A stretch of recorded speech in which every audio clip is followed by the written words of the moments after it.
was what Wayless did. It's just, again, the Haunting Guys wouldn't have been the best early pickup. A lot of mid laners might pick up a Snowball Haunting Guys for a bit more magic penetration to get that big shockwave, but it was the Leandras. It was understanding health stacking matters in, percentage health damage. If you can get it, and they were getting it from Kog'Maw, but they're getting it importantly from their mid laner as well. Yeah, well, this is the thing, and it was just not, there wasn't enough from King to be able to get through to anything here as well. And once there was the triple lifesteal items to come through for Imp, he just lasted so long in these team fights, despite all of the lockdown CC. It was just hilarious. 200 or so shield coming, maybe 250 health shield coming through from the Bloodthirster, then a 500 health shield coming through from the Orianna, Janna shield thrown on top, 40% lifesteal. This lasted so long in the fights. Effectively used as a ball carrier in the last fight and getting out massive damage himself. The Kog'Maw pick definitely came out trumps against the short-range dive comp King was putting together. And as the bans come through, Sejuani this time is going to be on the ban list. Yeah, Rek'Sai taking a spot on that ban list as well. But on blue side Atlas, though, they ban it away. It feels like MLXG not confident, more of a Rengar player, I guess, not feeling confidence when it's coming to the Sejuani, which is now in meta. You need to be able to play those tank junglers on patch 5.6. Cho'Gath's available. Finally, that Cho'Gath win rate's gone. 3-1. It used to be 3-0. We'll see what the answering picks are. Probably not going to be the Sad Mummy. And to all those fans out there, you are correct. Don't adjust your screens as Flame is in. Yeah, Flame is in here as well. We'll see whether he's going to be playing Acorn Champions or whether he's going to hop back to the likes of the What even is Cannon. a Flame Champion these days? I don't know. I don't know. It seems to be just whatever Acorn used to be known for playing, and now Acorn plays the likes of Cannon. But Maokai is going to be hovered over here at least. TBQ still on that Sad Mummy. The timer's going low, and we might have an Amumu in the LPL. Yes, we do. It's locked in. That's very surprising. Such an early Amumu says to me, all right, you guys showed us your anti-carry comp last time. Run it again. We've got Amumu. Come invade my jungle. They're considering the Gragas jungle here. Gragas saw a couple of buffs. Whenever you see Amumu, the standard response for, what, 4 years now has been Lee Sin, going for the skirmishing option. Will we actually see double Cinderhulk farming jungle? Will we actually see an LPL game with little to no jungle pressure? That is something I never thought I would see, but considering the Nautilus doesn't mean it's necessarily a jungle Nautilus, but I have a sneaking suspicion we might see some level 6 rushes from the jungle. Yeah, might be happening here, but Assassin, he's going to lock away the horse for the top lane, so Sky hopping over onto Hecarim. And MLXG, they've locked in the Nautilus again. We'll see whether it goes into the hands of Liam. Please, the magical journey. Are we going to be going for a magical journey, ladies Atlas, and gentlemen? we've done it a few times. This would be the dream. 5.6 this would be the dream. Saw some buffs. It's locked in! Oh my goodness! Ladies and gentlemen, LGD do it. That is Bard, and I'm not even sure whether he's going to go into the bottom lane. I can't believe they locked it in. What is a Flame Champion? Well, maybe, ladies and gentlemen, it's Bard. Just seeing Bard in this game is already super exciting. That's probably the biggest gasp I've had since a certain Heimerdinger game a few years ago. But Bard is locked in. Competitive Bard is here, folks. Speaking of competitive champions, Woosh has got the Urgot. Elise sees his triumphant return to the meta, of course. Saw some very strong quality of life changes, specifically a bit slower in range form, but 355 base movement speed in spider form. That's the same, if you're following at home, as the likes of Master Yi and Pantheon, the fastest of melee champs. You can do so much gap closing. Also, the cocoon speed is faster. That cocoon speed is ridiculously good. And why those both need to be discussed, Elise is still feast or famine. You either get all your work done in the early game, win the game for all your lanes in the early game, because in the late game you've only got the cocoon. You're not Lee Sin when it comes to peeling in the late game. You don't transition as well from a damage dealer to a peeler like Lee Sin manages to do. But at least they're going for the early game, and the return of Wayless's Anivia, an excellent Anivia player, cool already having some success on that champion. But this cast and this game is going to be full of magical journeys. It is just going to be one magical journey, ladies and gentlemen. I'm so glad that you can come with us on this ride. As PYL, who we've discussed has a fantastic roaming style, it's going to be a little bit better now, as he can go around and pick up those charms in the jungle. Oh my goodness gracious. Oh my gosh. Well, look, we'll see how this works. Of course, not with the highest of win rates in the old solo queue, but PYL will see whether he can make it come to the forefront of competitive play as we see Flame on the Maokai this time against the Hecarim. Pretty standard matchup there on the top side of the map. But the jungle, that is what I want to talk about. TBQ on the Amumu, and we've got MLXG on Elise. I thought the Amumu would be the overreach this game in terms of new meta picks, and Nivea, of course, returns. Wave clear in the middle, that's going to be fairly standard. But the bottom lane, I'm going to right now say, I'm going to hesitate to call it a bottom lane, because I do not know if you want to opt into a 2v2 with Bard Lucian against Urgot Nautilus. And there's the Bard. That's definitely Bard. It's the same icon on the Chinese client as the Western client. Nothing else to say there. I think the lane swap has to be on. That's the only way you can roam, really, in competitive play. And Bard, it's certainly not an anti-roam, but this is one hell of a lineup coming through from LGD. Yeah, I'm very excited to see how this one's going to work out because, of course, what does Bard offer to a team? Sort of delaying certain aspects of a team fight, excellent sort of use around neutral objectives if you manage to sort of put a whole lot of people into stasis who are trying to take Baron and then smite the Baron away. Stasis either really works or it really doesn't, right? And the magical journey, that's what we're all going on, ladies and gentlemen. Yeah, well, let's get on to that magical journey as we head.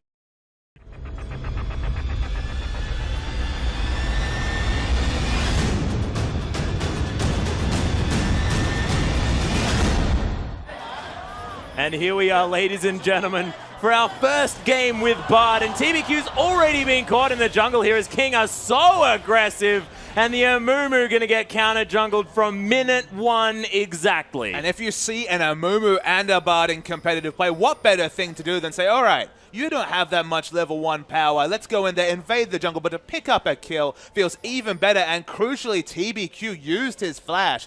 The Amumu's already risky first clear. Suddenly looks like maybe a bridge too far. Yeah, we've seen Amumu's die to Krugs, but he's definitely going to die when it's 4 champions as well. And that's at 1 minute into this game. King with already a fantastic beginning. The sad mummy doing some sick roleplay here, Atlas. He's really sad now. He's certainly sad and very lonely as well, considering the fact that there's no one else in that death chamber. As PYL just going to swag walk up this top lane, and it seems like they may get their lane swap. And I just don't understand why TBQ was so aggressively positioned in his jungle when your team comp literally screams at the top of its lungs, lane swap! You need a lane swap when you've got an Amumu jungle and a Bard on your team. If you want to do any roaming, you're going to at least scout for wards. That's what you have to. You have to scout for the lane swap with those aggressive lane wards. Stood in the middle of his jungle and just paid for it with his life. Yeah, well, this is the thing. And PYL continuing to get some wards down here as well. And a lane swap, this is where Bard might actually work. I mean, look, it definitely is much better than a 2v2, at least in its current balanced state. So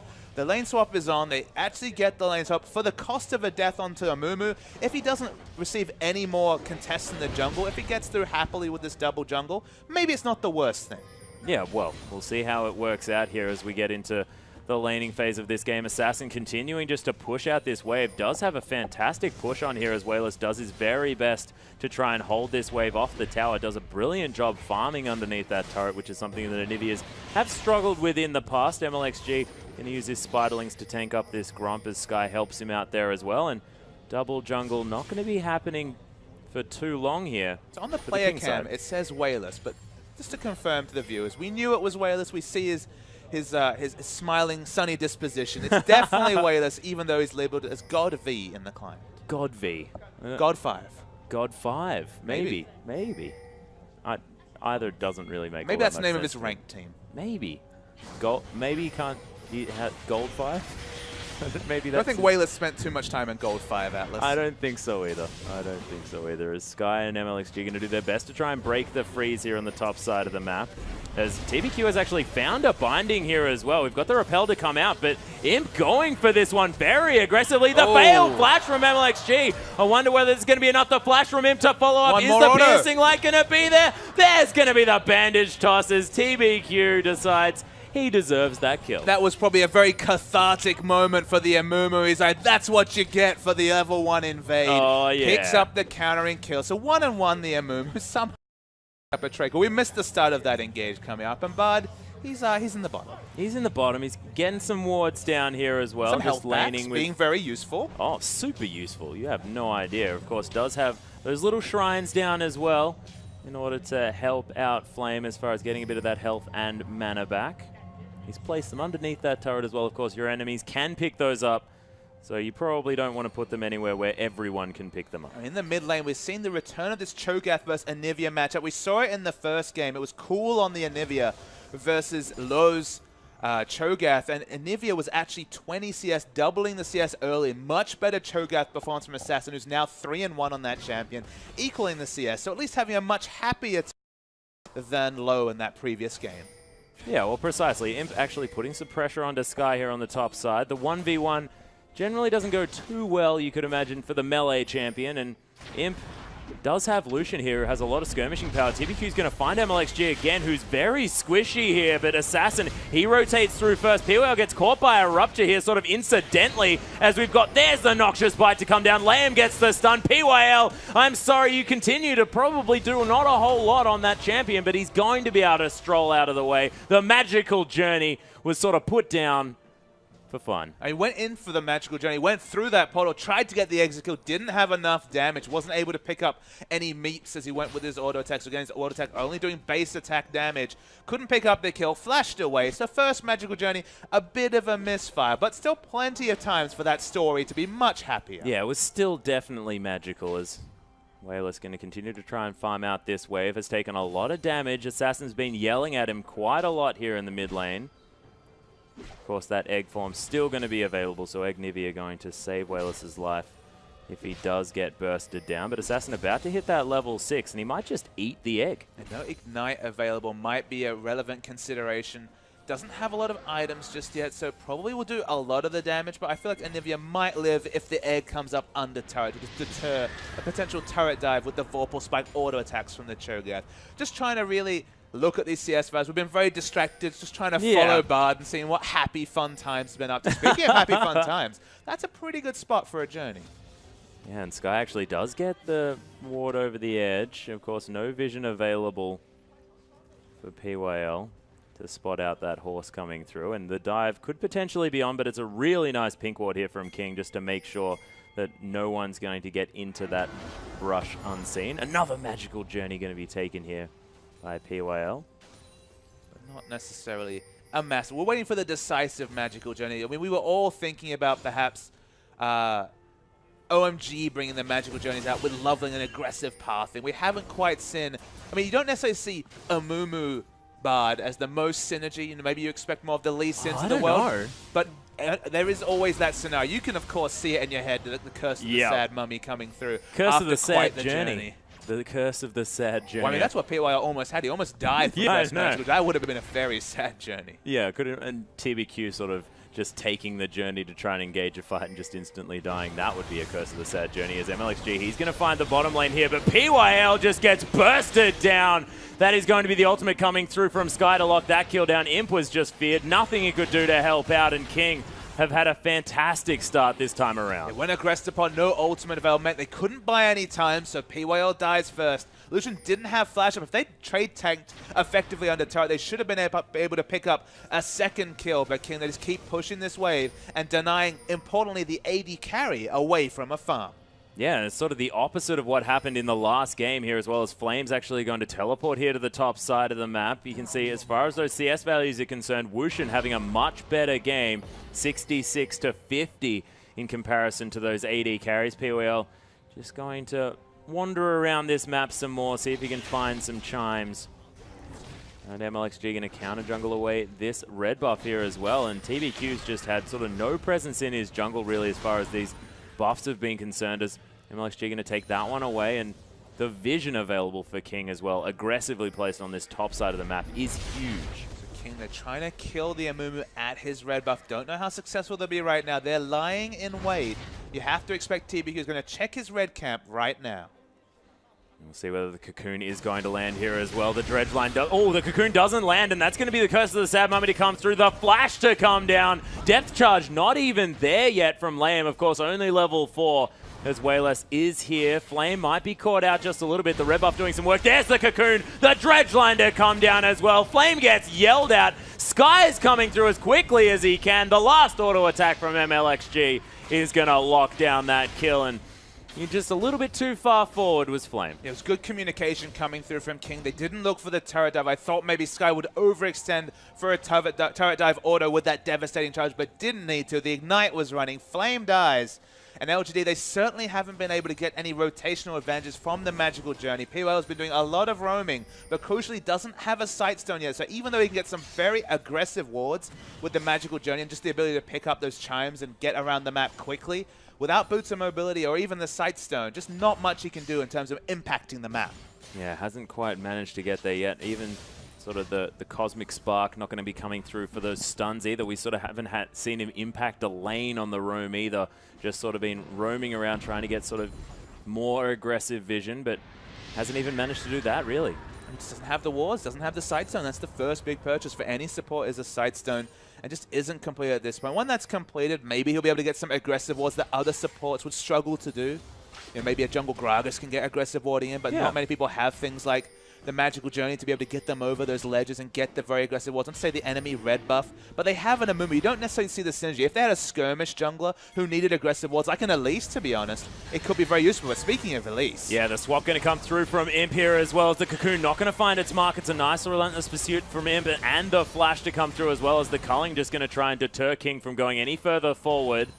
Wushin does have the tier available, not able to pick up the Manamune completely just yet as TBQ, he's coming through here as well. Lamb's just going to get destroyed from this one. Eventually, of course, fairly tanky on that Nautilus as TBQ picks himself up another kill. And there's a lot of scaling coming through from LGD. Amumu at level 18 has so much health, so much damage consistently over a long fight. So does Anivia. Of course, there are a lot of power troughs coming through Amumu, very gated by his ultimate in terms of his impact from level 6 onwards. Very long cooldown that ability.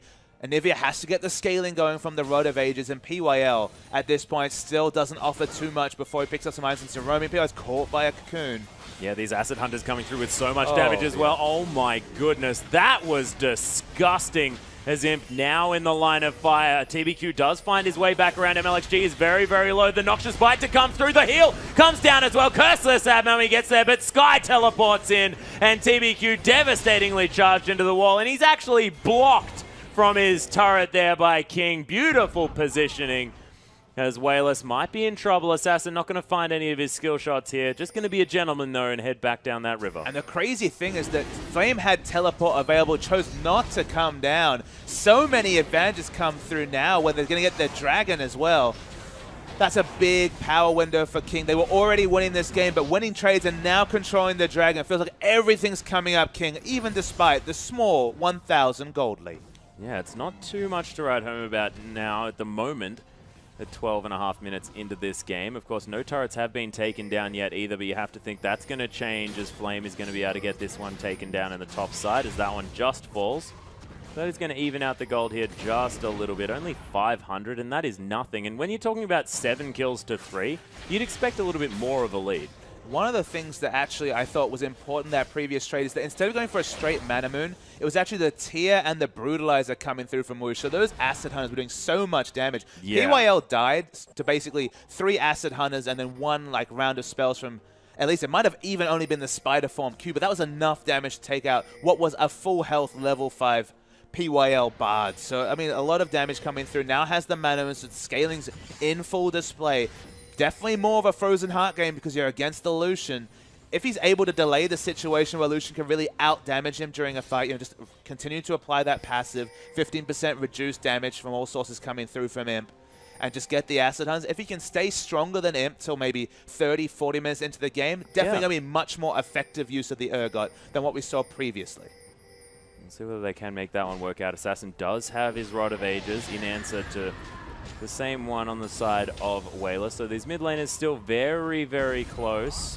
TBQ coming through, but not going to find too much as Wave's just going to be cleared out. Pretty standard stuff as far as that's concerned, but you can see the Hecarim actually behind a little bit to this Maokai on the top side, and Flame has just been sort of chilling out in that top side of the map, farming out these waves over and over again. You have to expect the Righteous Glory, especially with the buffs, going to be the pickup. Probably will be able to get a decent part-time Rod of Ages with the very safe farm that he's been able to do, Flame, but feels like a lot of players have moved away from the Rod of Ages and just been relying on the Righteous Glorious. There's a bit of a battle between junglers. Yeah, MLXG actually going to find TBQ here, or is it the other way around as Curse of the Sad Mummy comes through? Sky going to pick up that kill with the Igniters. Flame now going to get turned around on the Cocoon. Not going to find its mark as MLXG misses that one, and then probably not going to go for the dive. Their health bars are quite low, but, oh, actually, that was the Tempered Fate to come down from PYL. He just wanted to try and disengage a potential turret dive. Could have been massive, but they elected not to go for the dive. A bit of a smile coming through as they all enjoy the Bard pick. Yeah, and there's the Magical Journey was through that wall as well. We've got to make sure that we mention every Magical Journey that's going to be seen on the map this game, because that is probably the coolest ability I have ever seen. As Flame just going to try and twist it, advance his way to safety. Almost manages to turn this one around as MLXG has to get Flame. Still a fantastic champion. Dodge this. Sorry. Yeah, not going to be able to do it on the depth charge, and that was 4 members in the top lane, and Flame said, come on, I played that so well. Yeah, exactly. You can dodge all the skill shots. No skill required for the depth charge, barring perhaps, you know, fat friendly the wrong person, but was able to get in there. Got the kill down. LGD using this time to get the mid turret for outer turret. You take that trade if you were LGD.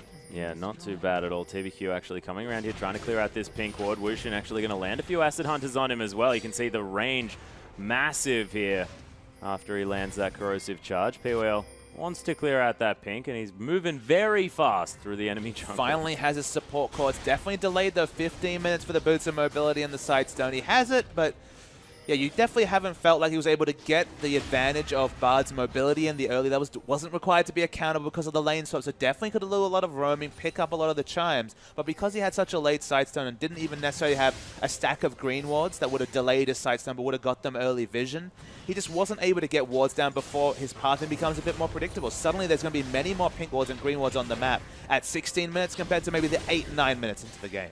Yeah, and that was the cue to come through from POL for a nice stun there onto Wushin. Has to be very careful at this stage. Does have the flask there, does have a bit of sustain in this lane, but will have to be careful. MLXG with now the Lucidity boots as well as this Cinderhulk, a very tanky spider to possibly come through, and no vision available for LGD in this bottom brush. See whether King managed to get there. Beautiful Scrying Orb going to give up their position. And LGD, they're going to be safe for now. Actually, Imp going to get caught by that one. That shouldn't have happened. Tempered Fate comes down as TBQ. He wants to set up the Curse of the Sad Mummy. Wushin actually going to dodge out of the way of the sun here. Lame going to flash to safety. Imp still so incredibly low as MLXG looks to try and secure this kill. The swap comes through. Wushin now with a lot of extra statistics. Here comes Wayless. Yeah, the bird comes down first before Assassin, but is the Rupture going to be there? As not going to find the markers. Sky comes into this one. The Cocoon's down onto Wayless, but then he flashes through. MLXG, he's ignited. Oh. The Flash Frost gets it at max range.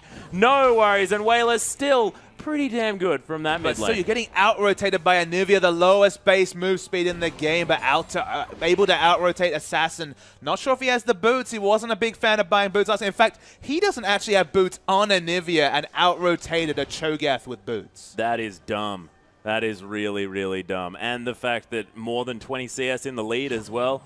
Not entirely sure how that happened, Assassin. Movement speed quintessence is judging by his move speed, though.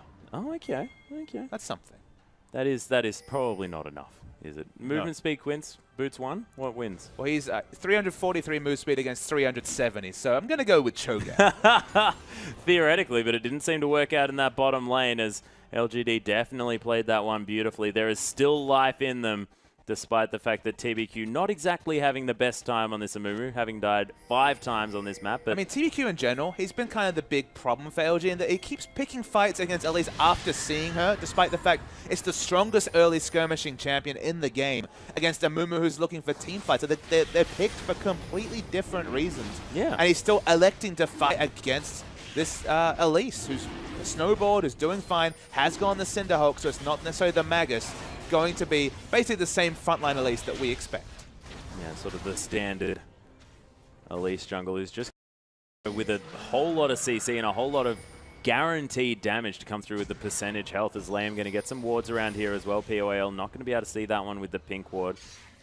But he is going to be making sure that they can get the Amumu into position. The Tempered Fate, we have to shout it out, was actually used very, very well in that fight. Bought time for Amumu to get the initiation. Suddenly you see 2.5 seconds for Amumu to position himself either with a bandage or just to walk up and flash ult.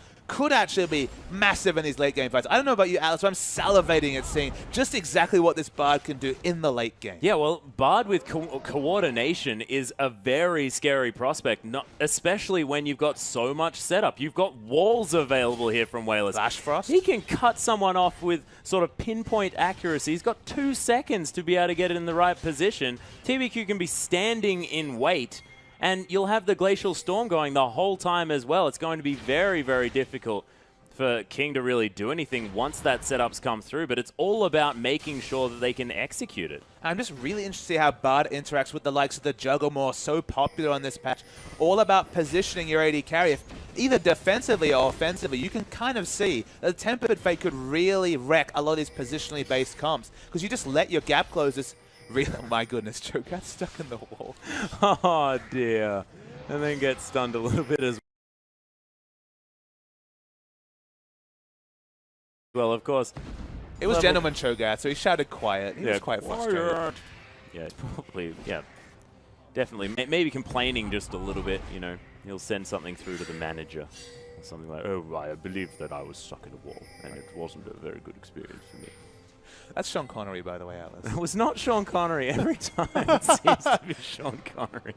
Oh, my goodness. Frozen Heart completed now from Flame in comparison to the Trinity Force there from Sky. POL going to get caught by another Cocoon. I mean, MLXG still has a lot of damage on Elise. These early levels, we've actually seen Elise, when we've seen her in other regions, just throw in the Haunting Guys, just like the old Elise used to be Sorcerer's Shoes, Haunting Guys to be damage ready. CDR Boots still going to have a very similar flavor and just doing quite a lot of relevant damage. Imp has to respect Whoosh. That's why there's still a 20 CS advantage. Not massive, but present in the bottom lane. Yeah, and you can see actually that Glacial Shroud already completed here by Whoosh, so having that 20% CDR already available. We'll see whether he goes for those Merc Treads again or whether it's going to be the Lucidity Boots. Try and make sure that he can get up to that high cooldown reduction state. I have to think it's going to be some Runes and Masteries to help him over 35%. I think you need over 35% to do that last acid.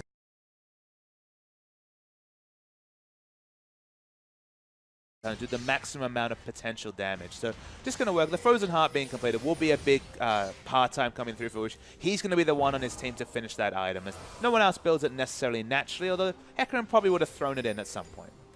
Yeah, we'll see whether he is going to build it anyway, of course, is having multiple Frozen Hearts when, you know, you could be swapped out of range of that item with yourself there from Whoosh, and so might be still worthwhile as the Morellonomicon now completed by Assassin, the Athene's Unholy Grail for Wayless there in the mid lane as well. Actually, the teleport coming through from Sky, looking to try and make something happen. MLXG wants to get in there. The fear goes off onto Imp, and he just gets exploited. Oh my goodness. The Tempered Fate looking for something. That's just going to delay the death of Imp, though. There's the repel going to come through. MLXG just looking to try and turn something around, but Sky so tanky now as well, with that Spectre's Cowl on top of all the damage from the Trinity Force. The Flash Dredgeline to come through. POL completely out of mana, gets ignited. That kill is secured. Sky now trying to turn around here as well. Flame hanking so much here. The beautiful Curse of the Sad Mummy as Wayless going to fall down as well. Oh my gosh, this tanky assassin is just doing so much. Q is taking so long to die. Whoosh gets a double kill. And when he finally takes down the Mummy, and how is Flame not dead? He's been in a fight for about 3 minutes. That's what happens when you have a Frozen Heart at 22 minutes into the game, backed up by the Catalyst. It's still a 4-for-1 trade, I believe, as LGD's come back in the life. 4-for-2, sorry, as 2-4. They'll also get this turret, so it's definitely a team fight win for a King. And those were the sort of fights they were looking for in the previous game, but never managed to get. Yeah, I think it was actually 4-for-3. I'm not entirely sure. It was a long fight. Very tanky members. That's so long. A preview of 5.6. The fights, they go from about 12, 15 seconds to good old 40-second fights. It's about time that I actually learned how to breathe, I guess. So maybe we'll have to be working on that one as these fights start to extend into this one. Randuin's Omen almost completed by TBQ, as it is going to be Static Shiv, the next option for Imp to complement that Infinity Edge. Is behind a little bit in CS, and now after that skirmish, Whoosh very, very strong. And this is something that Elise has always been incredibly good at. It's the early Baron. And it's completely not snuffed out at all by LGD. POL's not even on that side of the map to put down vision. This should be a completely unanswered Baron. Although TBQ he's feeling feisty. He is feeling feisty, but he doesn't have access to the ultimate just yet. This is down incredibly low. Is TBQ going to get it? No, not going to happen this time. And TBQ going to answer for it with his life as well. King, they locked down the Baron, but in the end, that was 50-50. That was 50-50. Still super, super risky. So a lot of 50-50 Barons in the first weeks of the LPL, but I mean, MP does get 2 turrets, so credit to him, does get a lot of map pressure down. What can they do with Baroness? My goodness, maybe he won't get the turret. Yeah, that's the onslaught of shadows to come through here as well. Imp is most definitely going to die as Sky just rampages through him. PYL has been caught by Assassin, and that's a big Cho'Gath, ladies and gentlemen. It's definitely not been Aesop's fables when it comes to magical journeys. It's been quite a few depressing tales coming through from PYL in the first.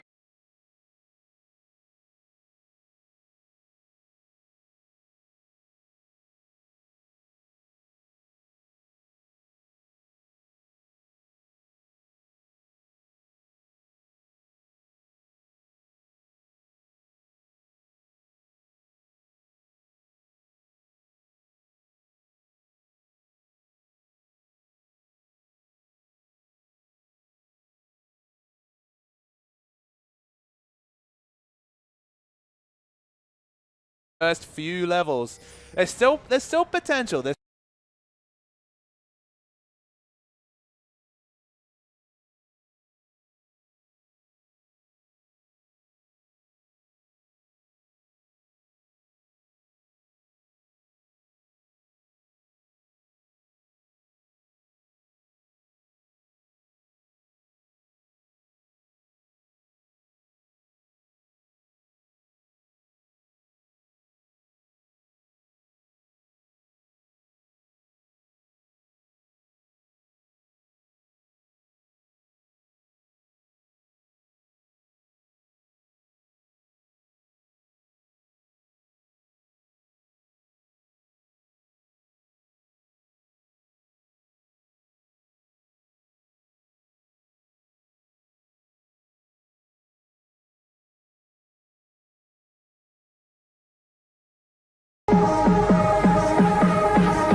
King. LGD though very much on the back foot, and this is where PYL looks just unfortunately a little bit useless. Able to put down the health packs, but can't really roam. They're not really looking to go aggressive. They're really respecting the map pressure from King.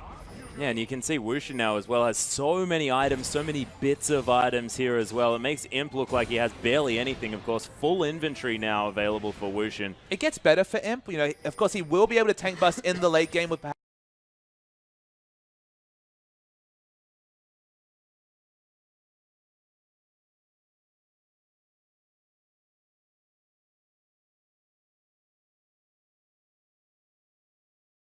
perhaps a last whisper and then working his way towards that bloodthirster, but this is what we didn't see in the previous game. There was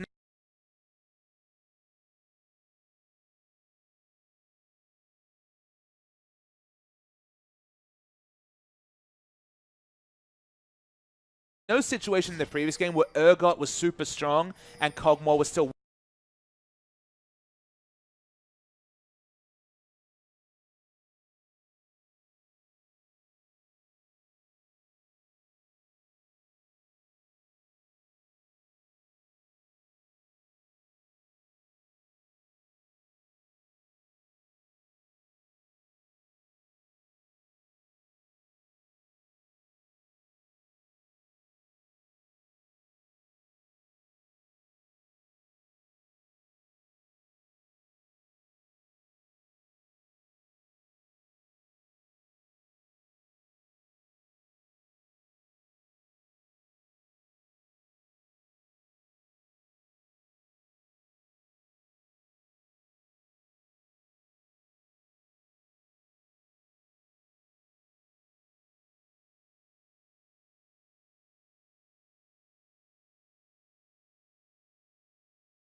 need to buy time. Maybe the Tempered Fate will be good for a disengage to buy them time. Because 40 minutes, this game might look different. But at the present point, they have control over, at most, maybe their Raptor camp. But anywhere further than that is completely King's map. Yeah, but with what is different to this comp from the last comp here as well, coming through from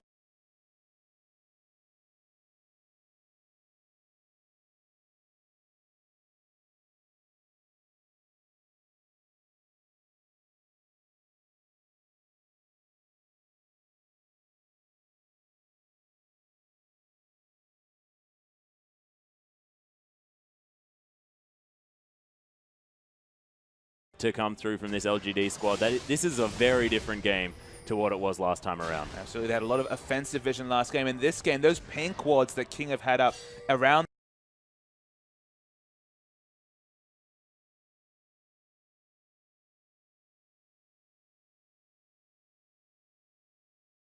their river have been up a long time, Atlas. There's been no way for LGD to pressure them. They look like they're going to be able to pick up their blue buff.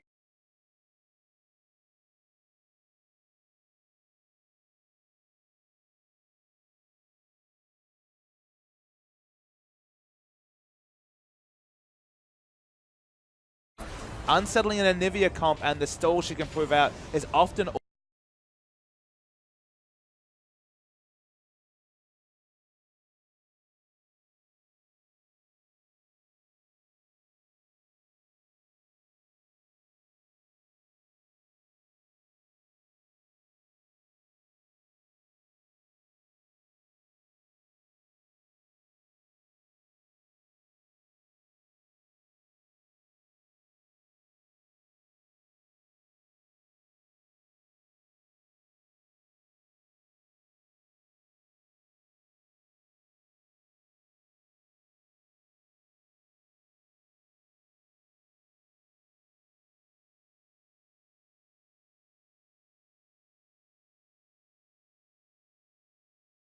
King should have been pressuring here on the top side. They could have really locked that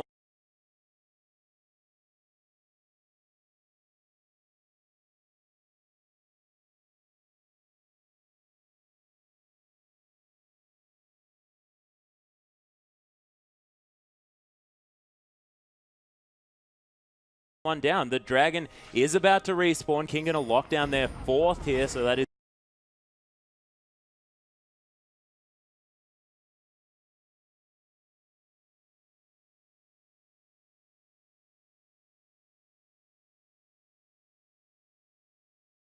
very important, making sure that they can pressure out for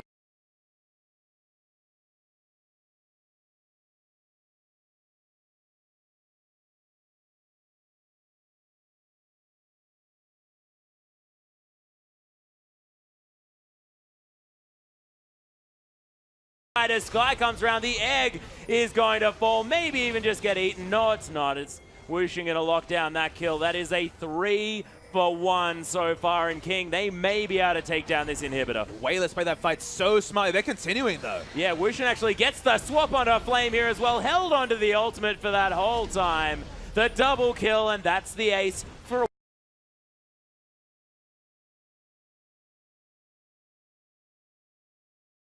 1 second as Imp just comes back up. And the base is broken despite their low attack ranges. Breaking the base was always going to be difficult against an Anivia especially. They're going to take this inhibitor. That's the big thing there for King. And that's the biggest inhibitor too, the bottom lane when Baron is still available. Absolutely, and this might make up for their lack of rotations, their poor enemy buff control and timing. If they still get the Baron, it makes up for their poor play. Maybe that's not necessarily a good thing moving into playoffs. They'll have to watch and control that. We're going to see a replay of this fight. The one thing I can tell you is that Wayless played this fight amazingly, but we'll focus on King. The burst damage onto Imp was huge, and then the cocoon as well. How did that even happen? Unbelievable. The extra speed was coming through, but watch Wayless in the backline separate and is doing consistent damage with the Andrews the whole time. But in the mid, you can see it's just tanky members from King doing slower, low but relevant, consistent damage, and eventually the threats fall. Wayless keeps fighting, hits the flash rush to disengage his fight, but the flash dredge line from Lamb won them the fight. They finally got Agnivia to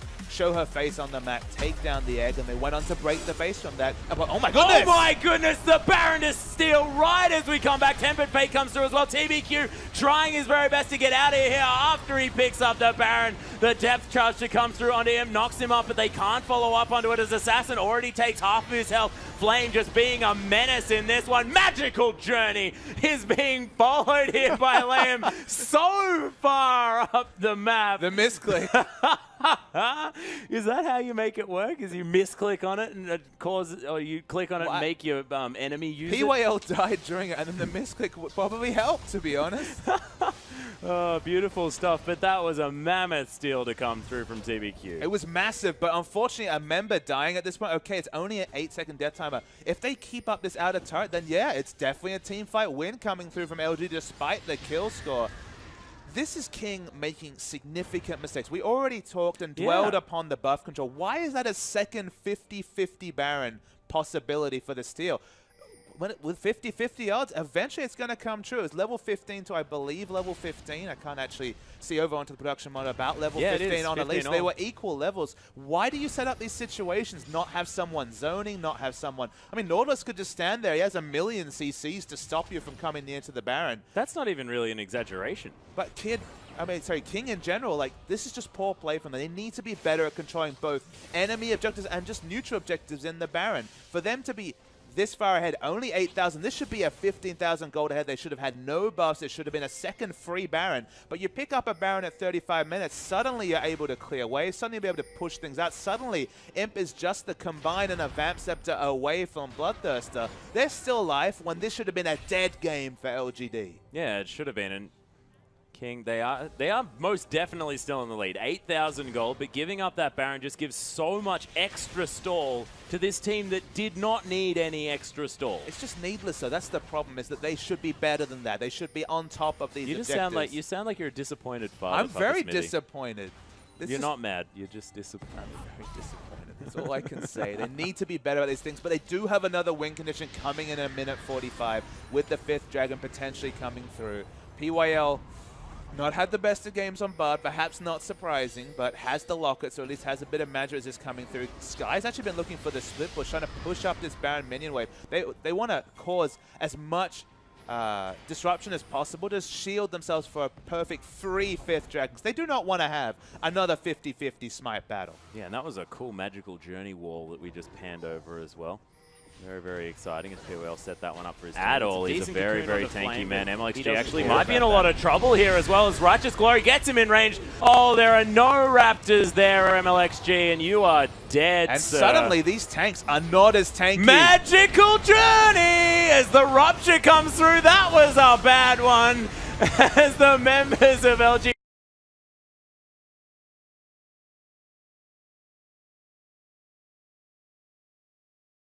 just melt. Imp now is the focus as Lamb just going to take him down there on the backside. The double kill to come in.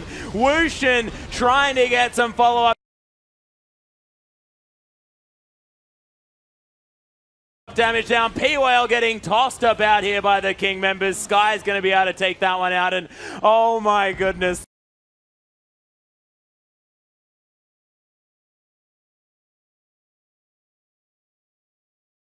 The Magical Journey went wrong. The magic coming through from PYL. You can understand why they were doing it, though. They were going in with an Amumu for the potential AoE ultimate. I have to wait for the replay to see if they actually had the ward coverage to go for it, because it could have been a genius one. But the Feral Scream delayed the Curse of the Sad Mummy until right at the last second. Sky's actually teleported, I believe. That's going to be at least one turret down. Amumu's back up. Will they be able to hold the finish? Yeah, Wushin actually still very, very low. As, the super fast Sky on this magical horse. And in fact, LGD, they get an inhibitor from it. They gain an inhibitor, absolutely. The inhibitor does respawn, so they're not at the threat of being backdoored at this point. You're being a bit facetious over there, Atlas. We're still waiting to see the replay of that Magical Journey. Please show us the replay. I really hope so. There's something important to show right now. This is the 5th Dragon, you have to remember. And TBQ, he's done it once. Yeah, the Steel Master himself. They do manage to secure that one. Most likely with a feast here from Assassin, as 5th Dragon has been locked down. But Assassin might actually be caught out here as the Tier's doing a lot of consistent damage and beautiful Cosmic Spike, but oh my gosh, Imp, you're in a lot of trouble. Tempered Fate not going to find Sky here as well, and Imp, not enough Relentless Pursuits to get out of this one. Look at the wall here available, but it's not enough as King are just tearing it.